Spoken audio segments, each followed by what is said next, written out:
let's look back at the week that was, taking in the developments of the last few days, and with our panel of analysts examining them, hearing highlights from them and discussing them in the program. We begin this section, as we did at the outset, with the PDP's ill-fated convention due to take place in Ibadan on Saturday, but which appears to be getting messier by the hour. Despite court orders restraining it from holding its national convention, the PDP is pushing ahead. The party is factionally split, with a Wike-aligned dissenting group calling the convention illegitimate and urging members to boycott it. Amid conflicting rulings and warnings of a deepening crisis, how much does the PDP risk legal chaos if it proceeds with the convention? Well, for their take on this and all the other major news developments in the week that was, I'm joined now by our guest commentators. With me in the Abuja studio, Arise News analyst and former chairman of the editorial board of Daily Trust newspaper, Mahmood Jega, the current affairs analyst and professor of communications at Bayes University, Abuja, Professor Abiodun Adeniyi. And from our studios in Lagos, I'm also joined by the former Director General of the Labour Party's Obi Dati Presidential Campaign Council, Akin Osuntokun. Gentlemen, thank you very much indeed for joining us. Let me come to you first, Mr. Osuntokun in Lagos. As briefly as you can, because unfortunately we haven't got that much time and we want to be able to go around to everybody a number of times. As briefly as you can, guide us through the red flags here as the PDP factions furiously bellow and growl at each other. I mean, can you tell us what you see as the red flags with this PDP convention? Well, you know, the only significant thing about the rigmarole and tit for tat, you know, of the PDP is that the judiciary is again on a shameful display, you know, giving frivolous judgments here and there.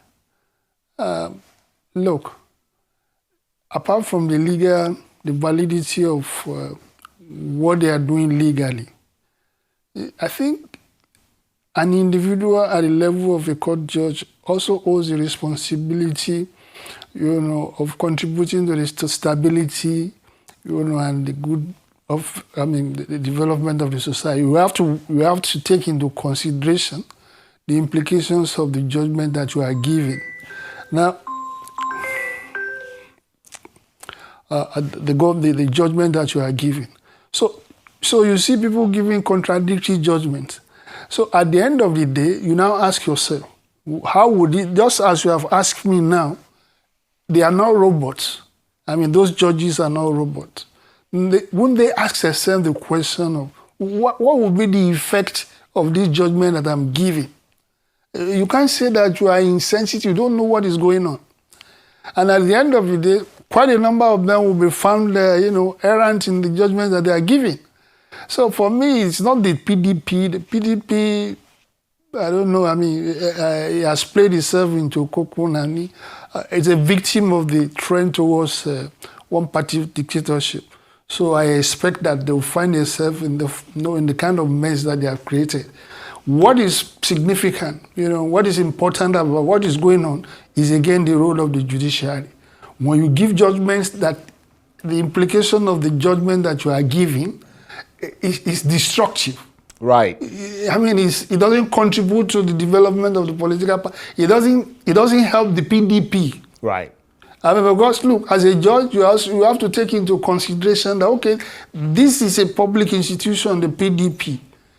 Am I helping if you are not under duress, to give judgment one way or the other? You should ask yourself the question. What will be the purpose of the judgment that I'm going? Right. Okay. I think we get that point. Especially. I think we understand that point. Thank you very much. I don't mean to interrupt you because we're going to come back to you in a minute because there are a number of other topics, but I've got to move on. Let me come to you, Mahmood Jega. Would it be fair to say that the fate of the PDP's national convention hangs in the balance, and by extension, the fate of the PDP itself, and that if the convention proceeds, we can expect withering lawsuits and potentially more factional battles. No doubt about that. You see, the main problems were created externally, which is to say the faction loyal to the FCT minister that you referenced earlier. That faction is effectively out of PDP. They are in APC, and they want to destroy PDP as part of helping APC's re-election chances in 2027. That's the main issue. And even when you said delay the convention to achieve reconciliation, there can never be reconciliation, as far as I can see, with a faction that is determined to destroy the party. However, other problems were created by the PDP leaders themselves, the governors in particular, who now adopted a consensus candidate for national chairman and prevented other aspirants from collecting the form. For example, the former governor of Jega, Sule Lamido, he wanted to collect the form. He's a bona fide party member. There was absolutely no reason for the organizing secretary to lock his office and go away and not give him the form. Give him the form. If all the governors agree that this is their consensus candidate, then he has a very good chance of winning, even if there is voting. Now this afternoon came another court order saying don't hold the convention until you allow Lamido to have to collect the form. They can solve at least that problem by giving him the form, even if he doesn't win. Indeed. Professor Abiodun, I think we all agree that the PDP is at grave risk at the moment. I wonder what your thoughts are on all of this. Well, I think the problem of PDP didn't just start. It's not a short-term matter. It's something that started perhaps maybe 3 years ago, and it's unfortunate that from 3 years onward, it has been in 6s and 7s. One day, another trouble, another week, another kind of trouble. And of course, I also believe that if, like we say in traditional parlance, if the wall is not broken, the lizard will not have an access to it. If the party hierarchy had been able to resolve their crisis through consensus, through appropriate reconciliation, there wouldn't have been any need to resort to the judiciary that we ordinarily know most of the time has never been able to intervene effectively, in any party difference. And that's what we are seeing against snowballing. Like my brother in Lagos, Otumba Osuntokun alluded to. It's unfortunate that PDP is down this path, and I want to believe again that if they have to resolve their crisis, I do not see their path to peace coming up in the next few months or next few years. If they have to resolve their crisis completely, I imagine that they've got to get back, to the round table, irrespective of the many egos that will have to be bruised in the process. There has to be some sacrifices made at the level of pride, at the level of prestige, a process of give and take so that there can be complete reconciliation, whereby they can probably become another potent opposition. But in the circumstances that we are in, I don't see them becoming so in the near future, like I said. Right. Thank you very much indeed to all of you for being quite pithy in your responses. We'll have to watch and see what happens. Tomorrow, of course, Saturday, we'll see if that convention proceeds and obviously what happens subsequently. Now let's move on to another big story of the week, and what could be more newsworthy than the tension that flared in Abuja on Tuesday as FCT Minister Nyesom Wike clashed with a Nigerian Navy officer over an alleged illegal land development, sparking a heated exchange that was captured on video. In a tense Abuja standoff, the Nigerian Navy officer stood firm yet composed as Mr. Wike demanded answers. As accusations flew and tempers rose, the officer maintained a calm, measured tone, in stark contrast to Minister Wike's assertive challenge. The viral video captured a clash of authority and, as many saw it, a naval officer's professionalism under pressure. Well, let me come to you, Akin Osuntokun in Lagos. Was Minister Wike's action justified in your assessment? Was he acting within his authority to enforce land regulation? without a shade of doubt. Look, beyond his controversy-bound reputation, I must commend him that he acquitted himself quite very well in the press conference he gave yesterday. Now, what the naval officers did is an extensive violation of the Nigerian Constitution. The role of the military in our societies, as in any other society, is the preservation and protection of the territorial integrity of Nigeria, which borders on war again to deter external aggression and in cases of internal violation. There is no other role that the military has. Maintenance of law and order locally is the duty of the police. The president, in his capacity as the commander-in-chief of the armed forces, is the one vested, is the only one who can deploy the military. And he does that under the War Powers Act, right, against any external affair or a local situation that he deemed that is liable, to have the status of a war like the Boko Haram, that we are having, and occasionally when you have the public the elections. That is the president. Any power that is specific. Now, even the president in the exercise of that power cannot deploy it for private purposes. It's illegal. So you can see this extensive violation of the rule of law on the part of the so-called armed forces. I was surprised because I thought Nigeria was out of the military rule syndrome, in which generals are a law unto themselves. How can? I mean, I was outraged when I saw the picture. I was, what is this country? What has it turned to? Right? Right. There are three organs of government. You have the executive, you have the legislature, and the judiciary. The executive is further the power to execute laws, right? Under which the police, and of course, the minister is part of the executive, and is exercising the delegated authority of the president. So I don't know how. I've asked myself that, but this is a constitutionally teachable moment for Nigerians. Right. I mean, because it's so clear that a retired officer, you ask your people, they are support beyond protecting you. Right. They have no other role. Okay. It's a violation of the integrity of Nigeria for you to send soldiers. Right. To go and do whatever it is you want. It's not, forget about the niceties, or the controversy that surrounds Wike. What those people, I said that by now they should either be in the custody of the military police or the regular police of Nigeria. Okay. I've got to come in there. Somebody's lie? Right. No. How does this land? How does it amount to territorial integrity of Nigeria? I understand what you mean, but let me see if our other panelists share in your sort of perspective and assessment there. I mean, Mahmood Jega, is it your sense that the naval officer might have breached protocol and the law by obstructing Minister Wike's access to the land?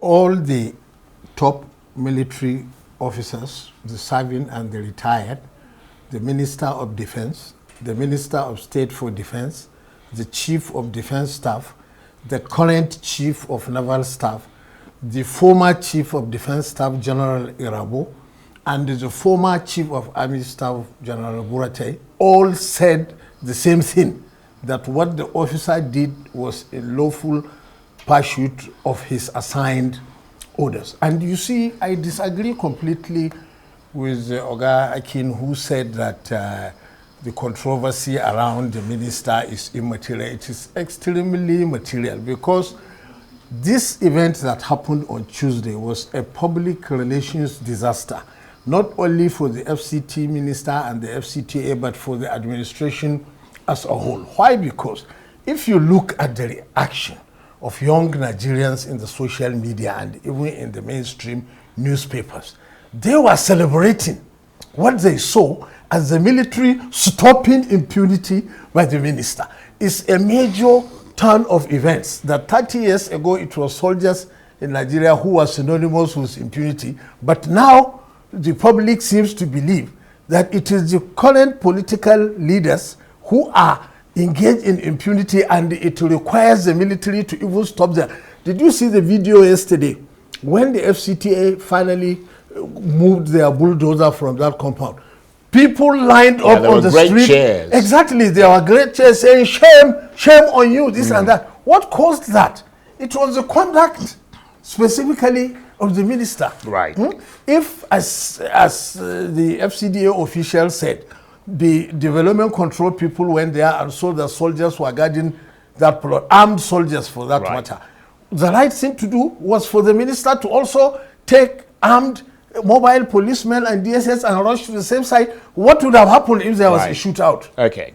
Let me come to you, Professor Abiodun, because some have called for Mr. Wike to apologize for using derogatory remarks against the officer, while others have defended Mr. Wike's right to defend the government. Do you think Mr. Wike should apologize? First, Charles, I think what is implicated in that bus stop is actually a breach of process, a breach of what we consider probably civility. There should have been some temperate disposition first, particularly on the side of the minister, who could have called his peers, people he had access to prevent himself directly confronting somebody who is far junior, and of course avoiding what appeared to be a provocation that could have degenerated. That is on the part of the minister. And on the part of the military officer, yes, he was probably carrying out an order. And we know the philosophy of the military is command and control, order and obey, coming from a very senior officer, even though that process in principle was wrong in a civil environment where the police should have been in action rather than the military. So on both sides, there are wrongs. But the gratifying thing is that the minister seems to have been slightly contrite, and we have had explanations from the military hierarchy, both serving and retired, like Mahmoud alluded to. But overall, going forward, I think we should be mindful of civil relations, how we live in our system, and so that we will not complexify processes. Right. People should understand their profession and not go ultra vires, by deploying personnel to where they are not supposed to be. Right. And of course, for public officials as well, to mind their anger, because there's just some marginal differences between anger and madness. Right. It could have degenerated, and what we are saying today will probably have been different. Indeed. But thanks to Providence that it didn't. Well, on that measured note, let's move on to the final topic for this evening. This was also a week in which Nigeria's Foreign Minister Yusuf Tugar and British broadcaster Piers Morgan got into a bit of a standoff over an unreleased interview. It happened against the backdrop of allegations of religious persecution of Christians in Nigeria, with Mr. Tugar insisting that Nigeria's truth must not be distorted, and Mr. Morgan accusing him of panicking. So what exactly happened? Could it all backfire? And if so, against whom? And let me come to you, Akin Osuntokun in Lagos. Nigeria's Minister of Foreign Affairs, Yusuf Tugar, appeared on Piers Morgan's show, Piers Morgan Uncensored, to address allegations of religious persecution against Christians in Nigeria. It was a recorded program. However, he's now demanding the full unedited interview be aired, citing concerns over potential selective editing that could distort Nigeria's position. What's your take on that? Well, look, the Foreign Affairs Minister is doing his job, and Piers Morgan also is doing his job. The Foreign Affairs Minister will not be the first guest on the program or any other program. You exercise, just like you have been doing here now, you have been exercising your discretion in terms of how we answer, to what degree you want us to answer questions and how you go about it. So that is the job of the edit. So I don't know, the Foreign Affairs Minister shouldn't be too bothered that whether it was projected in one particular way or the other. As I said, he's doing his job. And he will make arguments that, he's right to make arguments, like in the court of law, as an advocate for the government, but not necessarily, appreciated or deemed tenable. Okay, so I'm sorry to interrupt you, Akin, but I've really got to move on. I've got a minute left. I really apologize for this. Let me come to you, Mahmood Jega. Piers Morgan has, of course, fired back, saying his program is called Uncensored for a reason, and implying that Mr. Tuga is panicking. He's given an assurance that the full interview will air, but he noted that whether people believe what the minister said remains to be seen. What's your assessment of that? Do you think Mr. Tuga is overreacting to a tough interviewer? We've got about 20 seconds, unfortunately. Mr. Tuga is very calm and considerate intellectual. I don't know what he knows. The interview has not been aired.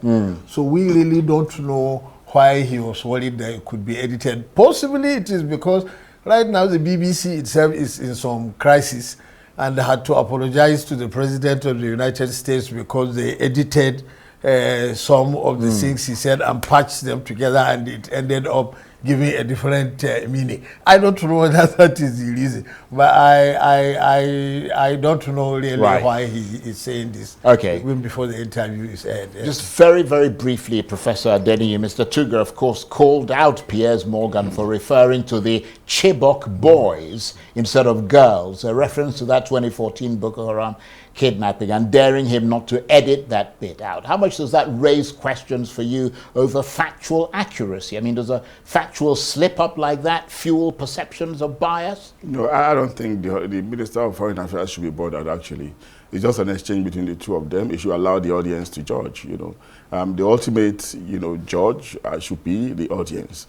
Piers Morgan may do all he wants to do, and the minister has said what he needed to say, so the rest of the judgment should be left with the audience. That's on the one part. On the second part, I want to believe that the minister had some level of trust in that interviewer, and that's why he went before him. So having invested that initial trust, there's no need to panic. Let him allow the audience to be the judge. Okay, gentlemen, I'm really sorry that I had to cut you off, but we are out of time.